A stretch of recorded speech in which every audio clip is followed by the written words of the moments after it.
अस्सलाम वालेकुम स्टूडेंट्स। अच्छा बेटे, न्यूमेरिकल नंबर 3 देखिए, वही सॉलिड स्टेट इलेक्ट्रॉनिक्स का। अच्छा, ये जो न्यूमेरिकल नंबर 3 है ना बेटा, ये मैथ से ज़्यादा सर्किट को समझने का न्यूमेरिकल है। तो डायग्राम मैंने पहले से बनाई हुई है, ज़रा डायग्राम को समझिएगा। वो स्टूडेंट इस न्यूमेरिकल को नहीं समझ सकता जो डायग्राम को सही तरह अंडरस्टैंड ना कर ले। तो देखिए चाहता क्या है आपसे, एक उसने सर्किट दिया हुआ है जिसमें 4 डायोड हमें लगे हुए दिख रहे हैं, D1, D2, D3 और D4। हर रेजिस्टेंस की जो फॉरवर्ड, हर डायोड की जो फॉरवर्ड रेजिस्टेंस है वो दी हुई है 1 ओम। और आपके पास एक रेजिस्टर लगा हुआ है 48 ओम्स का, और आपसे इसका करंट मालूम करने के लिए कह रहा है। ये आपसे पूछा गया है कि what is the current passes through the 48 ohm resistor, और 10 वोल्ट का टोटल उसने बैटरी लगाया हुआ है। तो आपको I48 मालूम करने के लिए कहा है।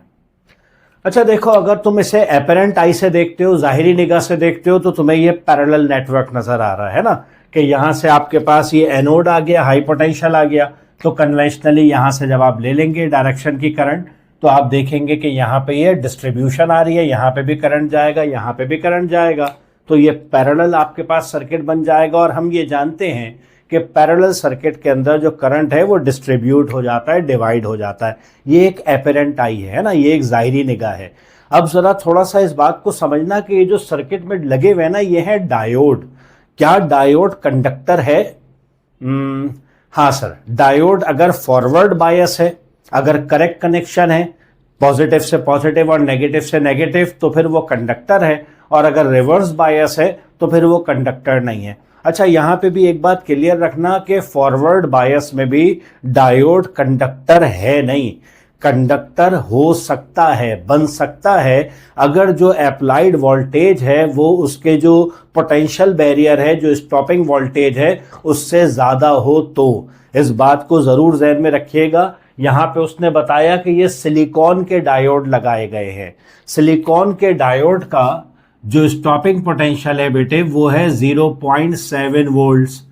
तो ये जहन में रखिए कि डायोड कंडक्टर है नहीं। फॉरवर्ड बायस में कंडक्टर बन सकता है अगर आपका दिया गया वोल्टेज इसके जो पोटेंशियल बैरियर है उससे ज्यादा होगा, तो फिर कंडक्शन कर सकता है। और अगर रॉन्ग कनेक्शन है, रिवर्स बायस है, तो वो कंडक्टर नहीं बनेगा। ठीक है ना। खैर, इस वाली चीज पे बाद में आऊंगा, पहले जरा सर्किट को रीड करो। अब देखो, क्या ये वाकई पैरेलल नेटवर्क है या नहीं। यहां से करंट गया बेटा, यहां गया। अब यहां पे देखिए, ये जो डायोड लगा हुआ है, ये ऊपर जो आपके पास रेल बन रही है वो 10 वोल्ट्स की बन रही है, और नीचे जो बन रही है वो 0 वोल्ट की बन रही है ना, हाई से लो पोटेंशियल।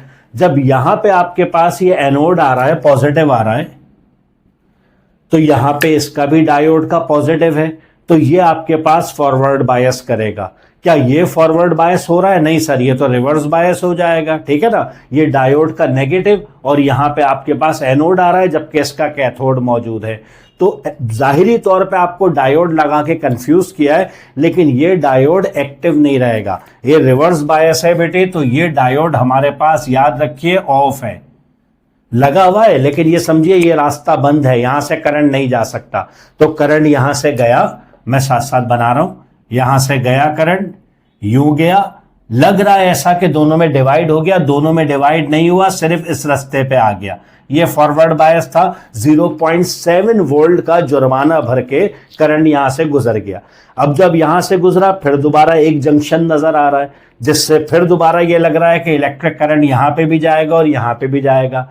फिर जब आप देखते हो बेटा एनोड और ये डायोड का कैथोड, तो ये वाला आपके पास डायोड भी सिर्फ लगाया गया आपको परेशान करने के लिए, वरना ये भी ऑफ है, ये भी ओपन है, ये भी सर्किट को कंप्लीट होने नहीं देगा, करंट को पास होने नहीं देगा। तो एक ही रास्ता बचता है बेटा इलेक्ट्रिक करंट के पास, वो इस तरह से गुजरता हुआ यहां पे जाएगा।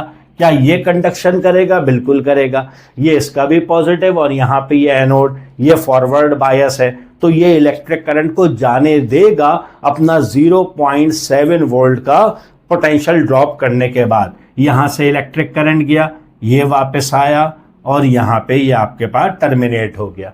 तो अब जरा अगर आप सर्किट को देखें, तो अब आपके बेटा क्या ख्याल है क्या अब भी ये पैरेलल है? नहीं सर, ये तो सीरीज बन गया है ना। सीरीज वो होता है बेटा जिसमें इलेक्ट्रिक करंट के फ्लो होने का सिर्फ एक ही रास्ता है, और पैरेलल वो होता है जिसमें एक से ज्यादा रास्ते हैं।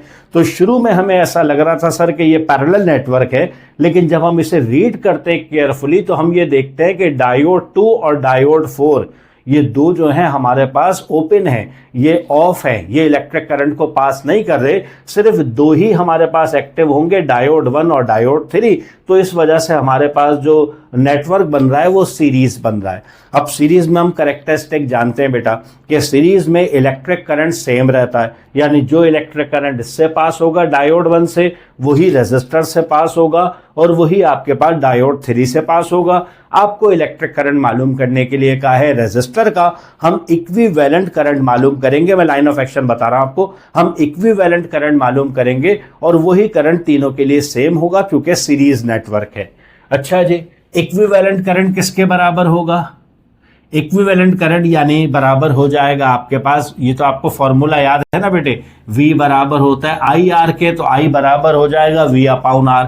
तो ये हो जाएगा equivalent voltage to the equivalent resistance. अच्छा, अब अगर पैरेलल हो तो आपको याद होगा, आपने फर्स्ट ईयर में पढ़ा था कि पैरेलल में रेजिस्टर मालूम करने के लिए टोटल रेजिस्टेंस, इक्विवेलेंट रेजिस्टेंस मालूम करने के लिए एक रेसिप्रोकल एडिशन करना पड़ता है। लेकिन हमें तो पता चल गया सर ये सीरीज है, सीरीज है तो टोटल रेजिस्टेंस कैसे मालूम होगी बेटा? सिंपल ऐड कर लीजिए। तो इक्विवेलेंट रेजिस्टेंस जो हमारे पास हो जाएगी वो क्या हो जाएगी? 1 ओहम, 48 ओहम और 1 ओहम। ठीक है, तो ये हो जाएगा 1 प्लस 48 प्लस 1 ओहम। तो ये आपके पास इक्विवेलेंट जो टोटल रेजिस्टेंस आ गई वो आ गई 50 ओहम्स की। अच्छा, वोल्टेज कितना है सर? वोल्टेज तो 10 वोल्ट है। नहीं सर, सीरीज है ना, वोल्टेज तो सेम ही रहेगा हमारे पास तीनों में। नहीं बेटा, ऐसा नहीं है। सीरीज के अंदर वोल्टेज जो है वो डिवाइड हो जाता है, तकसीम हो जाता है, और वो तो बात की कैलकुलेशन है। सबसे पहले याद रखिएगा मेरी इस बात को कि ये डायोड जो है ये कभी भी इसके इस पॉइंट पे, मैं यहां पे बना के दिखाता हूं, इस पॉइंट पे और इस पॉइंट पे कभी ऐसा मुमकिन ही नहीं है कि इलेक्ट्रिक करंट पास हो और वोल्टेज ड्रॉप ना हो। ऐसा मुमकिन नहीं है बेटे, है ना, क्योंकि मैंने आपको बताया ये कंडक्टर नहीं है, ये खुला हुआ रास्ता नहीं है, ये एक ऐसा दरवाजा है जो बंद है। लेकिन हाँ, अगर आप फोर्स लगाएंगे, अगर आप कुछ एनर्जी देंगे तो फिर ये दरवाजा खुल जाएगा। अब अगर सिलिकॉन है तो आपको 0.7 वोल्ट देना पड़ेगा, और अगर जर्मेनियम है तो आपको 0.4 वोल्ट या 0.3 वोल्ट, दोनों वैल्यूज ली जाती हैं, इतना आपको वोल्टेज देना होगा। इतना वोल्टेज ड्रॉप किए बगैर कभी भी इलेक्ट्रिक करंट फ्लो नहीं हो सकता। तो देखिए बेटे, जो आपके पास इक्विवेलेंट वोल्टेज है वो कितना हो जाएगा? वो हो जाएगा आपके पास 10 वोल्ट। इसमें से आप माइनस करेंगे उस दोनों वोल्टेज ड्रॉप को जो इन दोनों डायोड ने जो है वो अपना कंडक्टर बनने के लिए, समझिए कि एक जुर्माना लिया है, एक एनर्जी ली है जिसे ये डायोड खा गया, उसके बाद फिर ये कंडक्टर बना। वो एनर्जी इसने कंज्यूम की अपने पोटेंशियल बैरियर को तोड़ने के लिए। और वो कितनी है बेटा? क्योंकि दो डायोड है और सिलिकॉन के, तो 0.7 वोल्ट इस डायोड का D1 का, और 0.7 वोल्ट इस डायोड का D3 का, है ना। दोनों सिलिकॉन है तो 0.7 हो जाएगा। तो ये हो जाएगा बेटे 10 माइनस 1.4 हो जाएगा। तो इक्विवेलेंट वोल्टेज जो आपके पास आ जाएगा वो आ जाएगा 8.6 वोल्ट्स। अच्छा बेटे, मालूम क्या करना है आपको? इलेक्ट्रिक करंट मालूम करना था। आपने रेजिस्टेंस भी निकाल ली, आपने वोल्टेज भी निकाल लिया। तो फरमाइए इक्विवेलेंट इलेक्ट्रिक करंट क्या हो जाएगा? ये बराबर हो जाएगा वोल्टेज जो कि हमारे पास 50 था डिवाइडेड बाय, वोल्टेज जो कि हमारे पास 8.6 है,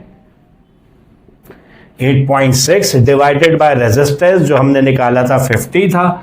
इन दोनों को बेटा आप डिवाइड कर लीजिए तो आपके पास जवाब आ जाएगा 0.172 एम्पेयर्स।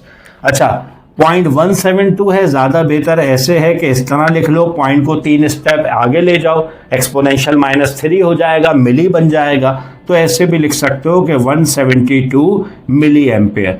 ये वो इलेक्ट्रिक करंट है बेटा जो कि इसमें से पास हो रहा है, और क्योंकि नेटवर्क सीरीज है तो यही इलेक्ट्रिक करंट तीनों में से पास होगा। ठीक है।